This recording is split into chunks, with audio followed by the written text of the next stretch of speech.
सबसे पहले कुछ नहीं था।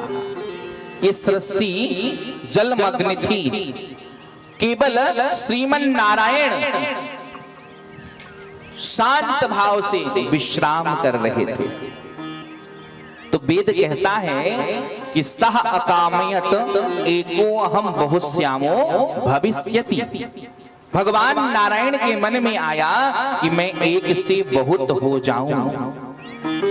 उसी समय भगवान की नाभि से एक कमल उत्पन्न हुआ और महाराज उस कमल में एक पुरुष उत्पन्न हुआ।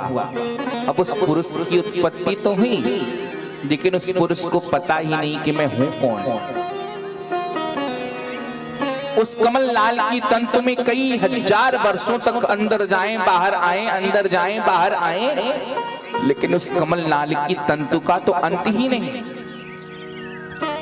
अब महाराज उस पुरुष ने सोचा कि कहीं ऐसा तो नहीं है कि मुझे प्रकट करने वाला अंतर्ध्यान हो जाता हूँ। इस दिशा में देखता हूँ तो इधर, इस दिशा में देखता हूँ तो इधर।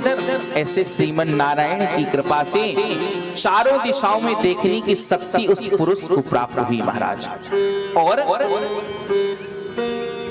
खूब तप किया, और महाराज जब तप किया तो भगवान श्रीमन नारायण के दर्शन हुए। भगवान ने अपना हाथ बढ़ाया और उस पुरुष का नाम रख दिया विधाता, कि तुम विधाता हो, जाओ तुम सृष्टि करो, सृष्टि सहयोग करो, सृष्टि उत्पन्न करो महाराज। अब इधर ब्रह्मा जी आए, विधाता जी। सबसे पहले मानसिक सृष्टि की महाराज ब्रह्मा जी ने। 4 ऋषियों को उत्पन्न किया और 4 ऋषियों से कहा कि आप जाओ और सृष्टि करो। चारों ऋषियों ने कहा महाराज देखो, हम तो भगवान का ही भजन करेंगे, हम तो सृष्टि वृष्टि कुछ नहीं करेंगे। महाराज जब बात नहीं सुनी, फिर सप्त ऋषियों को, दक्ष प्रजापति आदि को, और महाराज छाया से करदम जी को, नारद जी को उत्पन्न किया, लेकिन महाराज ब्रह्मा जी का कोई सहयोग करने के लिए तैयार नहीं है। क्रोध आ गया महाराज, क्रोध से भर गए, और क्रोध से जब भर गए तो भ्रगुटी से तेज निकला महाराज, और उस तेज से एक रोता हुआ बालक उत्पन्न हुआ। देखते देखते वो बालक विशाल हो गया, नाम पड़ा रुद्र। ब्रह्मा जी ने कहा जाओ आप भी सृष्टि करो। अब रुद्र क्रोध से उत्पन्न हुए हैं, तामस भाव से तामसी सृष्टि उत्पन्न करना प्रारंभ किया महाराज, भूत प्रेत आदि बना दिए।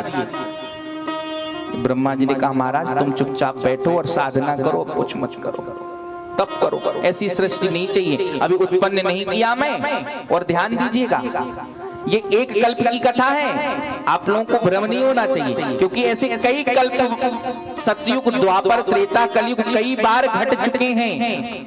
अलग अलग कल्पों की कथाएं हैं, अलग अलग कल्पों में अलग अलग ब्रह्मा उत्पन्न होते हैं महाराज। अब ब्रह्मा जी ने कहा महाराज कोई सृष्टि निर्माण में सहयोग ही नहीं कर रहा, तो ब्रह्मा जी ने कहा देखो अब मुझे मानसी सृष्टि करना चाहिए, मानवीय सृष्टि, क्योंकि मैंने जो भी मानसिक सृष्टि की ये सब निकम्मे निकल गए महाराज, कोई नहीं किया हमारा सहयोग। तो ब्रह्मा जी ने क्या किया, अपने दाहिने भाग से महाराज मनु को उत्पन्न किया और बाएं भाग से महारानी शतरूपा को उत्पन्न किया और कहा जाओ अब सृष्टि करो। अब महाराज ये गए तो सृष्टि तो पृथ्वी पर होती है। पूर्व कल्प में उत्पन्न हुआ कश्यप ऋषि के द्वारा, कश्यप ऋषि की संतान एक दैत्य था जिसका नाम था हिरण्य कश्यप और हिरण्याक्ष, 2 पुत्र हुए थे। और महाराज ये 2 पुत्रों में से जो हिरण्याक्ष था ना, उसको लगता था कि पृथ्वी पर यज्ञ होता है, अनुष्ठान होता है, तो उस अनुष्ठान से देवताओं को, स्वर्ग के देवताओं को शक्ति प्राप्त होती है। तो उसने जाकर रसातल पर पृथ्वी को छुपा दिया महाराज। अब सृष्टि करें तो कहां करें, ब्रह्मा जी से हाथ जोड़ा, महाराज कहां सृष्टि करें, सृष्टि करने के लिए तो स्थान चाहिए। ब्रह्मा जी ने भगवान का ध्यान किया और भगवान की नासिका से एक छोटा सा बारह रूप प्रकट हुआ। देखते देखते वह बारह विशाल स्वरूप में परिवर्तित हो गया महाराज, और यही भगवान बारह हैं। बोले बारह भगवान की। आप दक्षिण भारत में जाएंगे ना तो मंदिरों में भगवान के स्वरूप का विग्रह चिन्ह अंश आच्छादित रहता है, अंकित रहता है। महाराज भगवान इधर से चले और यहाँ नारद जी आकाश में उड़ रहे हैं, और इधर ये हिरणाक्ष जो है ना, ये हिरणाक्ष भी उड़ रहा है। हिरणाक्ष ने कहा बाबा जी कहाँ जा रहे हो, आओ तुमसे युद्ध करना है। नारद जी ने कहा देखो हम तो भजन करने के लिए उत्पन्न हुए, मेरा जन्म भजन के लिए हुआ है, और तुम युद्ध करना चाहते हो? नहीं, युद्ध तो करना पड़ेगा, मेरी भुजाओं में खुजली हो रही है। नारद जी ने कहा देखो यदि मैं युद्ध ना करूं, किसी पहलवान का नाम बता दूं तो चलेगा? बोले बिल्कुल बताओ। बोले जाओ, अभी एक बारह है, अभी एक बारह है पृथ्वी को लेकर प्रकट हो रहा है, जाओ तुम युद्ध करना, और तुम्हारे भुजाओं की खुजली तो ऐसे खत्म होगी कि पता ही नहीं चलेगी कहां चलेगी। अब पहुंचा महाराज भगवान बारह पृथ्वी को अपनी दष्टाओं में स्थापित करके ला रहे थे, तो उसी समय चिल्लाने लगा कहां जा रहे हो ये पृथ्वी को लेकर, ये पृथ्वी तो हमारी है। भगवान कुछ नहीं बोले, बोले इससे बात विवाद में पड़ूंगा तो पुनः पृथ्वी रसातल पर चली जाएगी, पहले तो मैं इसको इसकी धुरी पर स्थापित करूं।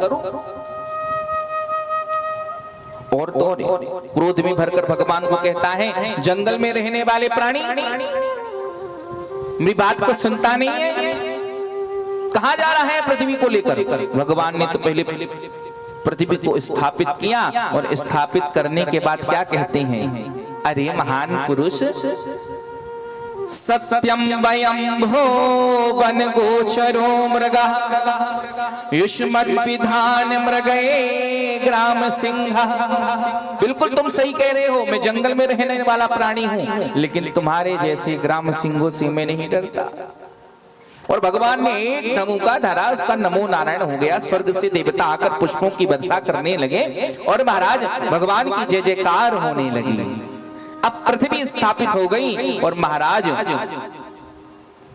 मनु जी ने सृष्टि करना प्रारंभ कर दिया।